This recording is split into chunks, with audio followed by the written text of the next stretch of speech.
a pedirle, así como usted está en pie, que abra su Biblia en el libro de Éxodo, capítulo 15, versículo 26.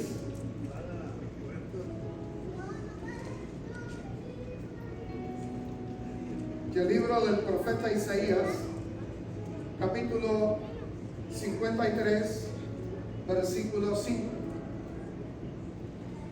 Éxodo, capítulo 15, versículo 26.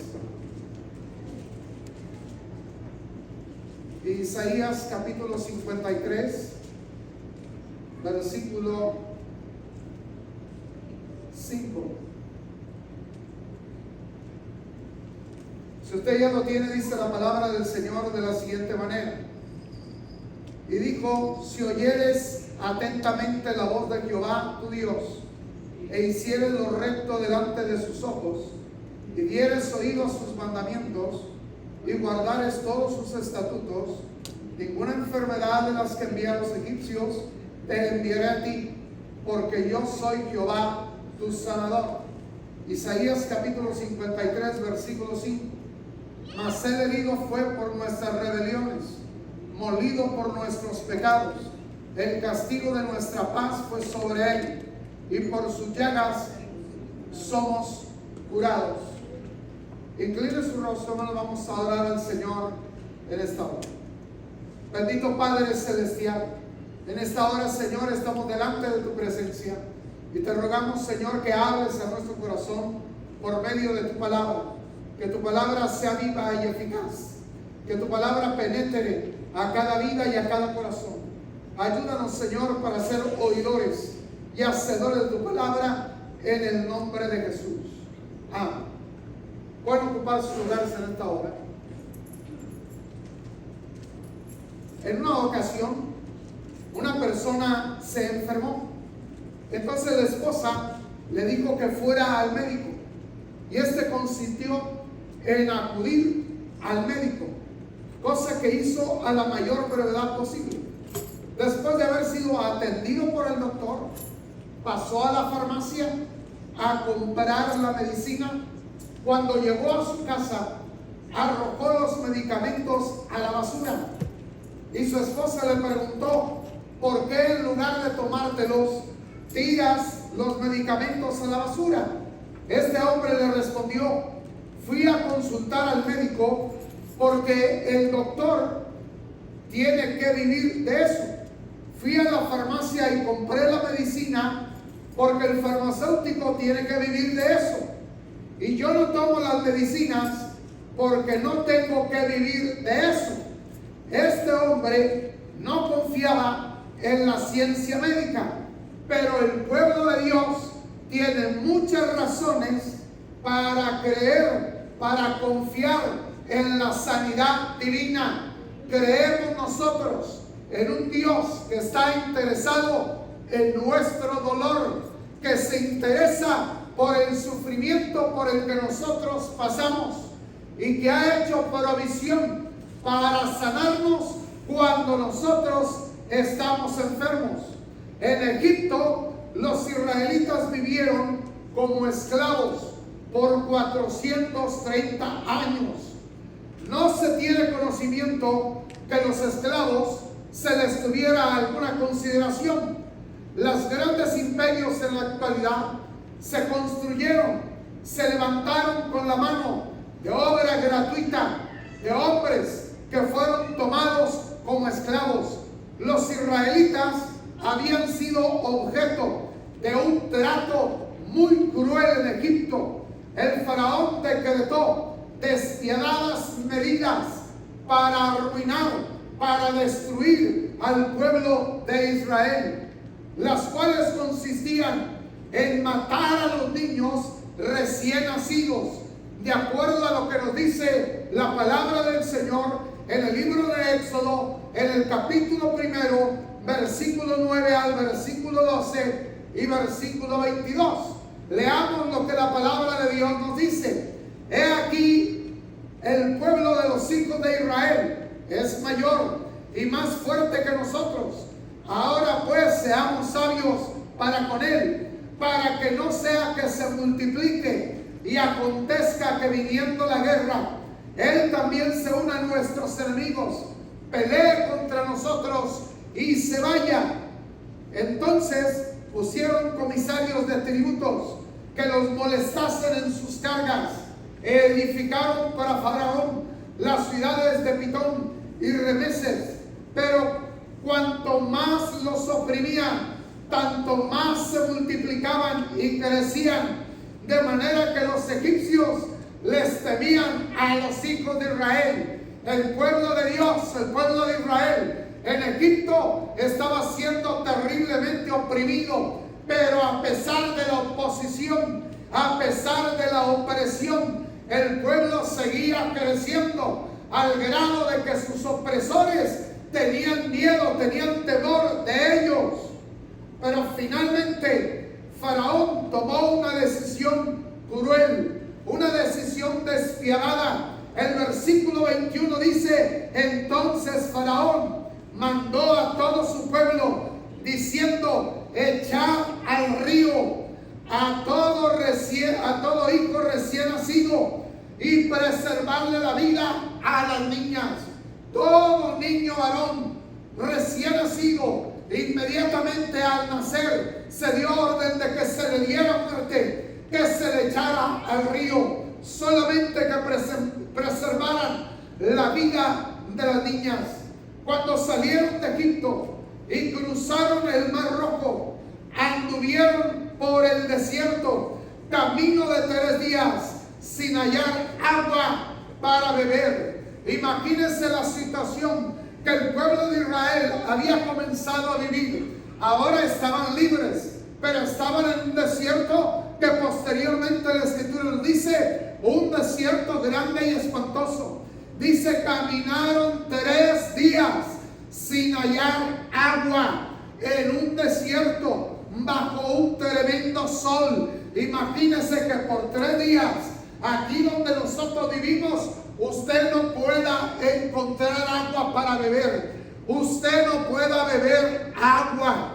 Oiga, y este calor y este sol no se compara con el sol y el calor en el desierto. Quiere decir que la situación era en extremo, completamente crítica. 3 días caminando en el desierto sin encontrar agua. Finalmente llegan a un lugar que le pusieron Mara. Llegan a este lugar y encuentran agua, pero encuentran agua que no pueden beber, agua que no pueden tomar. Por eso le pusieron el nombre de Mara, porque las aguas eran amargas, de manera que era agua que no se podía tomar. En estas circunstancias el pueblo entró en desesperación. ¿Cuál hubiera sido su reacción? Porque la reacción del pueblo, después de 3 días de caminar en el desierto bajo un sol incandescente, después de haber caminado todo ese tiempo, no encontrar agua, no poder saciar su sed, ahora que encuentran agua, no la pueden beber. Imagine usted qué reacción tendría. ¿Cuál fue la reacción del pueblo? Fue una reacción de enojo, una reacción de desesperación, una reacción de queja, y comenzaron a quejarse contra su líder, contra Moisés. Oiga, siempre cuando nosotros nos encontramos en condiciones críticas, en situaciones críticas, ¿cuántas veces no damos lugar al enojo, a la desesperación, a la queja? Comenzamos a quejarnos con Dios por la situación que estamos viviendo, y no solamente nos quejamos con Dios, también hacemos extensiva nuestra queja a nuestro líder, a nuestros líderes. Oiga, fueron con Moisés y se quejaron y le dijeron: danos agua de beber. Es decir, necesitamos agua para poder beber. En otras palabras, hemos llegado al límite de nuestras fuerzas. Hemos llegado al límite de esta situación. Esta situación es extrema. Dice la Escritura que en esas circunstancias Moisés inmediatamente lo que hizo fue clamar a Dios. Inmediatamente fue clamar a Dios. Le presentó a Dios la necesidad de agua. En otras palabras, Señor, tu pueblo tiene sed. Tu pueblo necesita beber agua. Y dice la Escritura que Moisés, después de haber orado por esta situación particular, el Señor le respondió y le mostró un árbol y dijo: corta ese árbol y lo vas a echar en las aguas, y las aguas se van a endulzar. En otras palabras, las aguas van a ser sanadas, van a sanar las aguas, ya no van a estar más amargas, ya no va a haber más amargura en ellas, ya no va a haber más muerte, ahora va a haber vida, ahora pueden beberla. Pregunto, ¿este árbol tendría algún poder curativo para las aguas? ¿Tendría algún poder que al echarlo pudiera hacer que las aguas sanaran, se quitara la amargura, fueran aguas que pudieran beber y pudieran saciar su sed y traer salud? No, no tenía ningún poder el árbol en sí mismo. No, Dios quería que el pueblo aprendiera una lección de fe. Hermano, cuando estamos ante circunstancias extremas, cuando estamos ante circunstancias sumamente difíciles y adversas, hermano, el Señor lo hace con un propósito, porque todo lo que nos sucede, la Escritura dice que es para bien a los que aman a Dios. Quiere decir que aún la adversidad, aún los problemas, aún la enfermedad, tiene un propósito Dios con ello.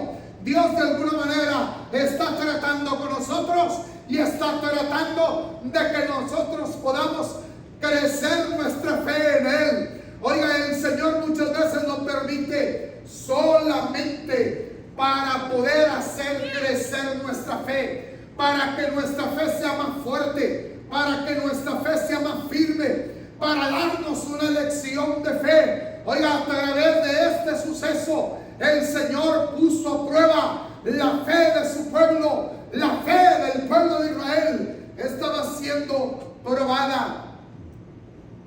La vida de su pueblo era favorecida por la intervención de Dios para darle salud. El Señor quería que el pueblo entendiera que Él tenía cuidado de ellos. No importa qué tipo de situación atravesaran, pero Dios cuidaría de ellos.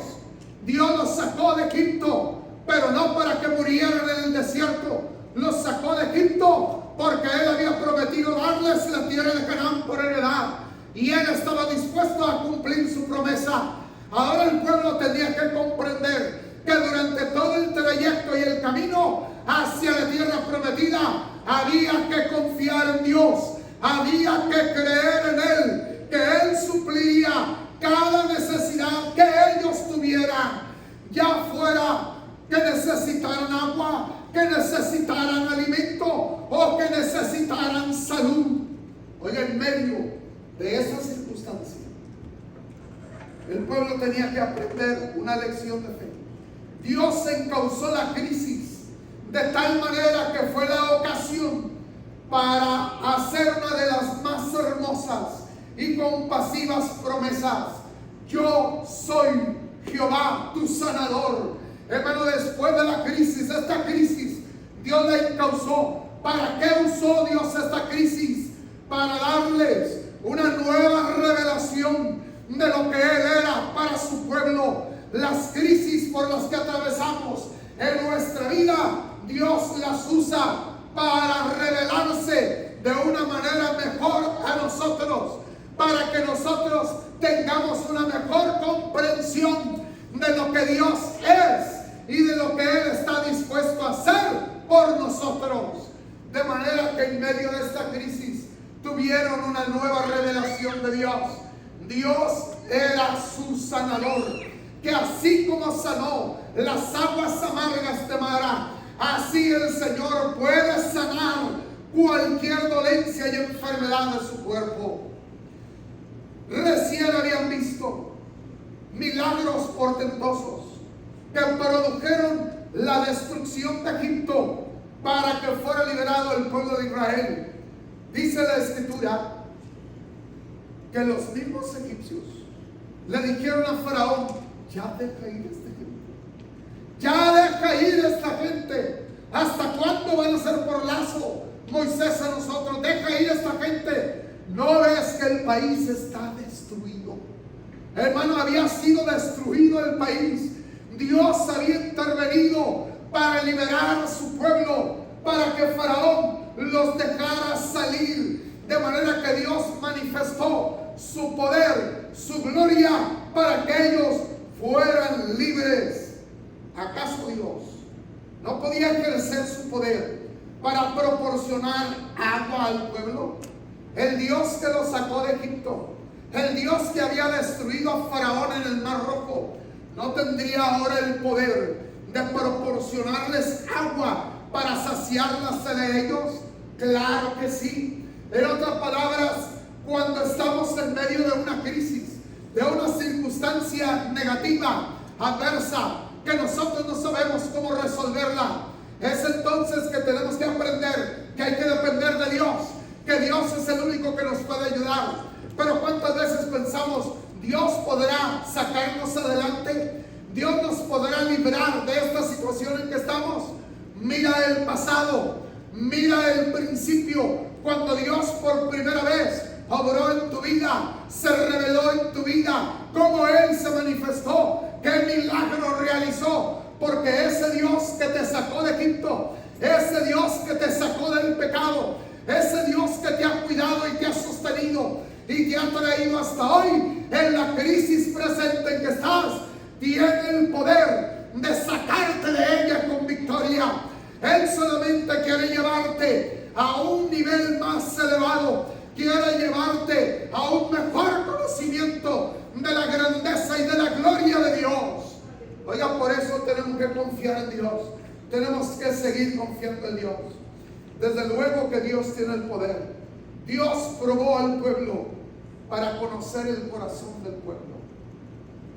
Muchas veces, y la Escritura misma nos dice en Deuteronomio, que Dios probó a Israel para saber lo que había en su corazón. ¿Qué es lo que hay en su corazón? Hermano, cuando Dios nos pone a prueba, cuando entramos en una circunstancia así, es porque Dios quiere que se revele lo que está dentro de nosotros, lo que está en nuestro corazón, lo que está en nuestra vida. Porque esa es una de las cosas que suceden cuando estamos en medio de una circunstancia. Comienza a manifestarse lo que realmente hay adentro de nuestro corazón, lo que realmente hay en nuestra vida. Es decir, que salga, que se pueda manifestar, que se pueda hacer visible. Es decir, para que verdaderamente se conozca y se sepa lo que está en el corazón. La respuesta de Dios a la reacción del pueblo contra Moisés por la sed fue revelarse a ellos como su sanador. Dijo: yo soy tu sanador. Pero al mismo tiempo advirtió sobre la responsabilidad y las condiciones para recibir esta promesa y las consecuencias de no hacerlo. En otras palabras, Dios le dio una promesa y le dice al pueblo: yo soy tu sanador. ¿Qué le está diciendo? Cuando estés enfermo, yo te voy a sanar. Cuando estés enfermo, clama y yo voy a obrar un milagro. Voy a traer sanidad a tu vida. Pero había una condición, había algo que llenar. Hermano, toda promesa que Dios nos da, a veces nosotros queremos reclamarla, y qué bueno que esa promesa es para nosotros, y decimos: Dios me dio esta promesa y Dios nos ha dado esta promesa, sí, pero casi todas las promesas están condicionadas. Es decir, hay condiciones que nosotros tenemos que cumplir para recibir el cumplimiento de la promesa divina. Es decir, no son promesas incondicionales. Cuando hay promesas incondicionales, no importa, no hay nada que hacer. Dios lo va a hacer porque lo dijo. Pero esta promesa tiene condiciones, y es una promesa condicionada. Y dice: si oyeres atentamente la voz de Jehová tu Dios. Antes de decirle: yo soy tu sanador, Primero le dice, si oyeres atentamente la voz de Jehová tu Dios. En otras palabras, ¿qué es lo primero que hay que hacer? Prestar atención a la voz de Dios. Prestar oído a la voz del Señor. Oír la voz de Dios, lo que Él está diciendo. Y no solo oírlo, hacerlo recto delante de sus ojos. Oye atentamente la voz de Jehová tu Dios. Dice, e hicieran lo recto delante de sus ojos. Tengo que oír su voz, pero tengo que vivir en rectitud delante de sus ojos. Y dieres oído a sus mandamientos. Oye los mandamientos de Dios y guárdalos. No solamente óyelos. Una cosa es oír y otra cosa es guardar. Una cosa es oír la palabra del Señor y otra cosa es vivir de acuerdo a la palabra del Señor.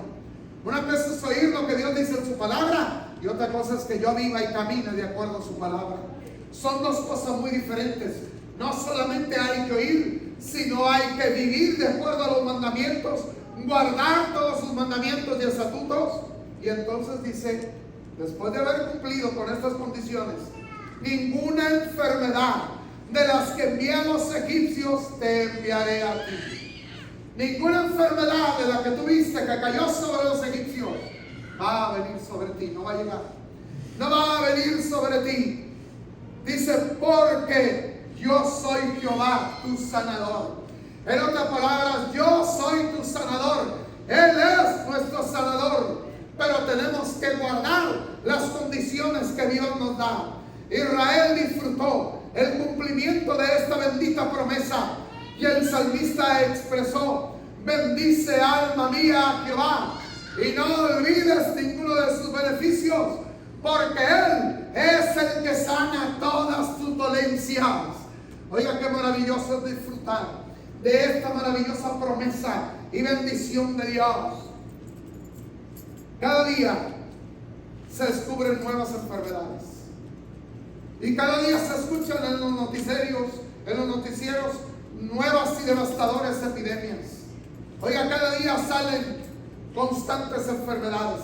Apenas los médicos logran a veces medio controlar alguna enfermedad, o apenas logran encontrar la cura para alguna, cuando ya surgió otra nueva enfermedad, otra que no hayan cómo curarla, no hayan cómo combatirla.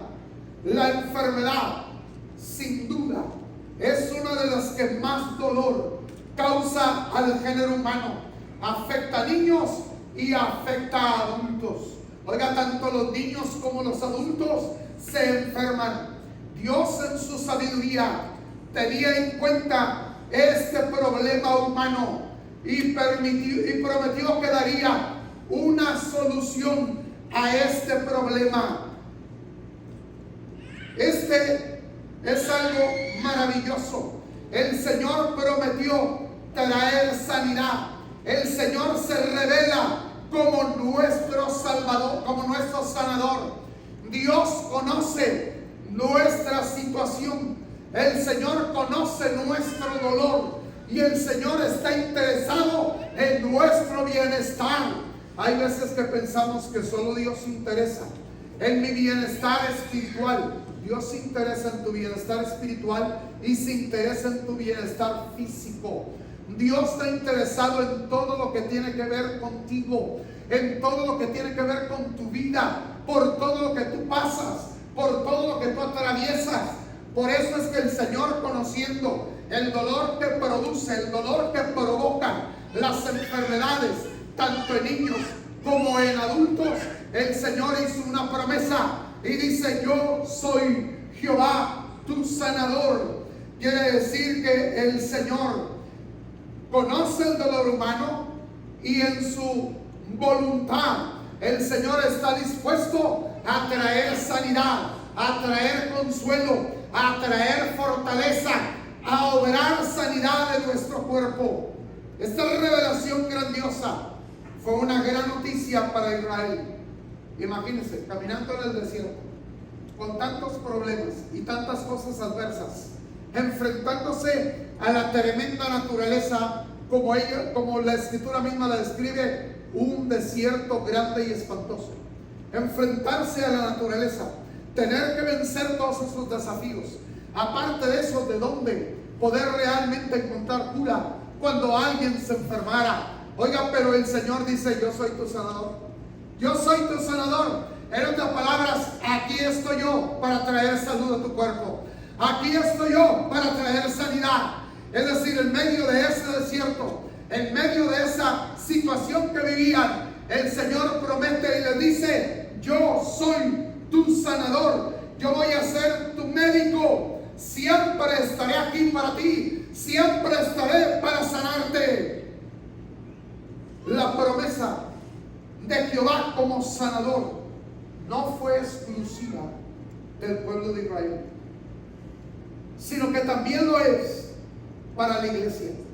Esta promesa se extiende a la iglesia porque se encuentra en la profecía mesiánica que dice: Él llevó nuestras enfermedades y sufrió nuestros dolores, y nosotros le tuvimos por azotado, por herido de Dios y abatido. El castigo de nuestra paz fue sobre él, y por sus llagas fuimos nosotros curados. Isaías 53, 4 y 5. Hermano, estos versículos describen la obra redentora de nuestro Señor Jesucristo en la cruz. Quiere decir que su sacrificio en la cruz no solamente vino a traer para la humanidad sanidad, salvación, sino también sanidad. El Señor es nuestro Salvador principalmente, y también es nuestro sanador, porque en la cruz del Calvario cargó nuestras enfermedades, cargó nuestras dolencias y llevó también nuestros pecados. Quiere decir que la obra que Él realizó es una obra completa. Mateo, en el capítulo 7, en el versículo 17 dice: para que se cumpliese lo dicho por el profeta Isaías, cuando dijo: Él mismo tomó nuestras enfermedades, llevó nuestras dolencias. Mateo está diciendo que esto es el cumplimiento a la profecía de Isaías. Lo que dijo Isaías en el capítulo 53, versos 5 y 6, Cristo le dio cumplimiento en la cruz. Él tomó, Él cargó nuestras enfermedades y nuestras dolencias. Quiere decir que la cruz, ahí en ese lugar, no solo cargó el pecado de toda la humanidad, sino que cargó las enfermedades y dolencias de toda la humanidad. El Señor cargó con todo lo que nos aqueja, con todo lo que nos daña, con todo lo que nos lastima, con todo lo que nos produce dolor. Oiga, en Cristo se cumplió esta profecía. La sanidad de Dios abarca la restauración completa del hombre, cuerpo, alma y espíritu. El Señor vino a salvar no solamente el espíritu y el alma, no, Él vino a redimir nuestro espíritu, alma y cuerpo. La redención de Cristo y la obra de Cristo en la cruz fue completa. Fue completa, fue absolutamente completa. Espíritu, alma y cuerpo está incluido ahí. El Señor vino a redimirlo todo. El Señor vino a darnos vino a hacer una obra integral a favor del ser humano. Jesús sanaba a los enfermos y comisionó a sus discípulos para hacerlo. 3/3 partes de las narraciones de los evangelios están destinadas a la sanidad de los enfermos. Están narrando milagros. Estamos hablando de 3/3 partes de su ministerio, de su tiempo. Nos hablan solamente de milagros, sanidades, milagros de parte de Cristo. Oye, y todo el que iba con fe recibió sanidad, recibió un milagro de parte del Señor. Oye, ¿qué quiere decir? El Señor sanó a los enfermos. Él cumplió la profecía. Eso se hizo extensivo a la iglesia. Y Él también comisionó a los discípulos para hacerlo. Dice que Él los envió y les dio potestad de que echaran fuera demonios y de que sanaran a los enfermos. Y ellos regresaron con gozo, regocijándose por las sanidades que el Señor había hecho y regocijándose como el Señor había echado fuera demonios. Es decir, cómo a través de ellos Dios había usado sus vidas. El Señor dijo que había sido enviado a sanar a los quebrantados de corazón. En Isaías capítulo 61, en el versículo primero, en la primera parte de este versículo, nos habla de que Él vino para sanar a los quebrantados de corazón. Eso no significa que no sane a los enfermos del cuerpo. Lo que quiere decir es la obra integral de Cristo, que Él sana el alma, sana el quebranto interno del corazón, pero también sana nuestro cuerpo adolorido, nuestro cuerpo enfermo. El Señor lo sana porque su obra es completa. Hermanos, es necesario que nosotros depositemos nuestra fe en Él y creamos que Él tiene el poder de sanar al que esté enfermo. Recordemos, hermanos, las promesas bíblicas de sanidad. Cuando usted recuerda las promesas bíblicas de sanidad, hace que su fe crezca, que su fe aumente, que su fe sea más firme, que su fe sea más sólida para pedirle a Dios que lo sane. Es decir, cuando yo recuerdo las promesas de sanidad cuando estoy enfermo, cuando yo recuerdo los milagros que Cristo realizó en el Nuevo Testamento, oiga, entonces mi fe comienza a fortalecerse para pedirle al Señor: Señor, sáname, porque tú puedes hacerlo una vez más, porque tú tienes el poder de sanarme una vez más, Señor, porque así como sanaste en ese tiempo a los enfermos, hoy todavía nos puedes sanar. Hermanos, si algo tenemos que hacer es alimentar nuestra fe, y nuestra fe se alimenta cuando nosotros recordamos los hechos poderosos, milagrosos que el Señor hace. Los hechos poderosos y milagrosos que el Señor hace. ¿Ha memorizado usted algunos textos que hablen de la promesa de sanidad? O que hablen de sanidad. Oiga, hermano, es muy importante que usted memorice textos de la Escritura, versículos de la Escritura que hablan de sanidad, que la persona recibió sanidad o que el Señor prometió sanar. Hermano, porque eso alimenta mi fe. Eso fortalece mi fe, hace que mi fe no decaiga, que mi fe sea más firme. Oiga, porque no es lo mismo cuando estamos completamente sanos decir: sí, Cristo sana y el Señor sana, y gloria a Dios porque Él hace milagros. No es lo mismo cuando estamos enfermos. No es lo mismo cuando estamos sintiendo el dolor, cuando estamos sintiendo la presión de la enfermedad en nuestro cuerpo. Oiga, como que a veces comenzamos a dudar: ¿será que el Señor me quiere sanar? ¿Será que el Señor realmente tiene el poder de sanar y me pueda sanar? Oiga, comenzamos a cavilar porque estamos bajo la presión de la enfermedad, estamos bajo el acoso del dolor de la enfermedad, y muchas veces hace claudicar nuestra fe, hace que nuestra fe titubee. Por eso tenemos que alimentarla con la palabra del Señor, que nos habla de esa promesa gloriosa, de esa promesa maravillosa de que Él es nuestro sanador. Recuerde siempre que desde el principio Él se reveló a los suyos como su sanador, de manera que el Señor es nuestro sanador. Yo soy tu sanador, el Señor es nuestro sanador. Eso fortalece la fe nuestra cuando estamos en medio de un problema de salud. Recuerden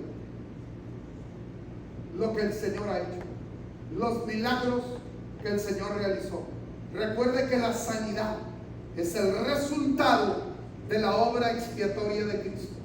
Es decir, Él pagó el precio, Él pagó el costo, no solo por mi pecado, sino por mi sanidad.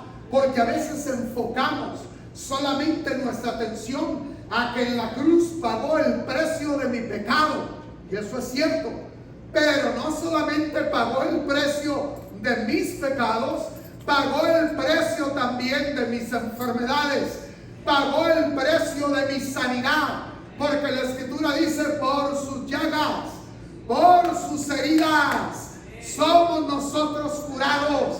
Quiere decir, Él fue herido, pero para que yo fuera sanado. La sanidad está incluida en la obra que Cristo realizó en la cruz del Calvario. Ahí está incluida la sanidad. Hermanos, se incluye en la obra expiatoria de Cristo. La sanidad está vigente con la promesa de Cristo para este tiempo. El Señor prometió que los que creen en su nombre, dice, hablarán nuevas lenguas, echarán fuera demonios, dice, pondrán las manos sobre los enfermos y sanarán. Oiga, cuántas veces nosotros nos enteramos, pero ese fue para los apóstoles. El Señor les dio a ellos la potestad de sanar y echar fuera demonios, que anduvieran con ellos. No, este versículo lo esclarece y dice, a los que creen. No está diciendo que es para los apóstoles, no está diciendo que es para la iglesia primitiva, es para todo el que cree en Él. Dice, para los que creen en mi nombre van a hablar nuevas lenguas, en mi nombre van a expulsar demonios, en mi nombre van a poner las manos sobre los enfermos y van a recibir sanidad. Hermano, Él extendió esa promesa. Él nos dio la promesa para nosotros también. Oiga, para que sus siervos, los siervos del Señor, continuaran la obra sanadora de Cristo. Oiga, la obra de sanidad no solamente fue en el momento en que Cristo estuvo sobre la tierra y los milagros que Él directamente obró, sino que esta también lo pasó a sus siervos. Esta comisión la dio a sus siervos, porque la Escritura nos dice claramente, dice que el que cree en Él, dice, mayores obras que estas hará. Quiere decir, las obras que Cristo hizo, nosotros las vamos a hacer, y no solo las mismas obras, dice, aún mayores, porque yo voy al Padre. Hermanos, de manera que el Señor prometió que las obras que Él realizó, también nosotros las realizaríamos en su nombre. Hermano, Él nos pasó la comisión sanadora, la obra sanadora. La promesa de la sanidad divina está basada, tiene su base en la inmutabilidad de Cristo. Nuestro Dios es inmutable, nuestro Señor es inmutable, Cristo es inmutable. La Escritura nos dice que Jesucristo, en Hebreos, nos dice que Jesucristo es el mismo ayer, hoy, por todos los siglos. Quiere decir, es inmutable. Quiere decir, Él nunca cambia. Él tiene el mismo poder. Y Santiago dice, en Él no hay mudanza, ni sombra de variación en nuestro Dios. Él no muda, Él no cambia, no hay ninguna sombra de que Él varíe. Quiere decir, de la manera como Él se reveló desde el principio, esa sigue siendo lo mismo. De manera que Él dice que Jesucristo es el mismo, nos dice la Escritura, ayer, hoy y por todos los siglos.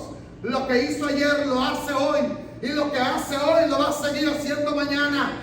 Quiere decir, el Cristo que yo conocí cuando era niño sigue siendo el mismo que hoy conozco. El Cristo que me sanó cuando yo era un niño, Él sigue siendo el mismo Cristo que sigue teniendo el mismo poder para sanarme cuando estoy enfermo. Él sigue teniendo el mismo poder para tocar tu cuerpo, para sanarte y librarte de toda enfermedad. Hermanos, esta obra gloriosa, esta obra maravillosa de sanidad ha sido extendida a nosotros. El Señor nos ha prometido que Él tiene el poder de sanar a los enfermos. Para Él nada es imposible. Quiere decir, no hay una enfermedad que Él no pueda curar. No podemos nosotros limitar a Dios. No, Dios no tiene límite. Su poder es ilimitado. Por eso dice que Él es omnipotente. Tiene todo poder. Todo lo puede. No hay nada que Él no pueda hacer. No hay nada que Él no pueda realizar. Oiga, el Señor tiene el poder de curar cualquier enfermedad. Oiga, en el libro de los Hechos, ahí se nos habla cómo ocurrieron distintas sanidades, de distintas enfermedades, de distinto tipo. Oiga, Él sanó al de cojera en el capítulo 3. Él sanó de diversas enfermedades, capítulo 5. De parálisis y cojera, capítulo 8. De ceguera, capítulo 9. De fiebre y desintería, capítulo 28. Oye, podríamos seguir en la lista, buscarle en la escritura y seguirá mencionando otros tipos de enfermedades. Pero con esto nos basta para creer que no hay una sola enfermedad en el mundo que el Señor no tenga el poder de curar, no tenga el poder de sanar. Él es el médico por excelencia. Por eso es que Él se ha revelado como nuestro Salvador. No importa cuál sea tu problema de enfermedad, no importa cuál sea tu problema de salud, pero el Señor lo puede sanar. Lo puede corregir hoy en un instante. En un instante el Señor lo puede corregir. Hermano, hace unos días atrás, no sé si una semana y media, que Indeli tuvo que ir con su doctora. Tuvo que ir allí con su doctora, la que la vio cuando ella estaba embarazada de Indeli. Y ella fue con ella. Y en aquel tiempo Dios obró un milagro en la Indeli cuando ella estaba en invierno. Oiga, y en ese tiempo, en ese momento, la doctora le dijo a Indeli: no hay yo que escribir, no hay yo que ponerle aquí, porque no nos pudimos equivocar distintos médicos, distintos especialistas, con distintas máquinas. No hay yo que ponerle. ¿Qué fue lo que sucedió en 3 días? Hubo una diferencia increíble. Finalmente decidió mejor poner literalmente su nuevo bebé. Es un nuevo bebé porque no hay nada que ponerle. Esa misma doctora hoy fue a ir con ella y ella le contó el milagro que había recibido su mamá, lo que ella había hecho, lo que Dios había hecho en ella. Pero ahora ella escribió en su expediente y puso: por un milagro de Dios desapareció el cáncer y jamás volvió. Hermano, tarde o temprano tienen que reconocer que Dios es Dios de milagros, que para Él nada es imposible. Y sobre todo ellos con su ciencia tienen mayores pruebas de que cosas que suceden no es otra cosa que un milagro de Dios. Incluso dice que vio Indari en su consultorio un cuadro que decía ahí en ese cuadro cómo esperaba. Espera un milagro. Espera un milagro. Y le dije: pues no se convirtió o algo sucedió, pero de pronto ella empezó a ver que Dios existe, que Dios es real y que Dios hace milagros. Y ese mismo Cristo y ese mismo Dios está aquí en esta hora. Y Él quiere obrar un milagro en tu vida. Has estado enfermo, has estado luchando con la enfermedad, pues el Señor te quiere sanar, porque Él tiene el poder de obrar milagros. Solamente cree. La escritura dice: para el que cree, todas las cosas son posibles. Oye, y para Dios nada es imposible. No hay nada que es imposible. Él tiene el poder de obrar milagros y maravillas. Lo único que puede impedir la mano de Dios se mueva y que el milagro de Dios pueda suceder es solo nuestra incredulidad. Es solamente que nosotros no creamos. Pero si tú crees, si tú verdaderamente depositas tu fe en Él, confías y te abandonas en sus brazos y le dices: Señor, aquí estoy, yo creo que tú tienes poder para hacerlo. Señor, haz tu voluntad en mi vida. El Señor en esta hora lo va a hacer. Quiere pasar en esta hora aquí al frente. Usted que está enfermo y quiere decirle: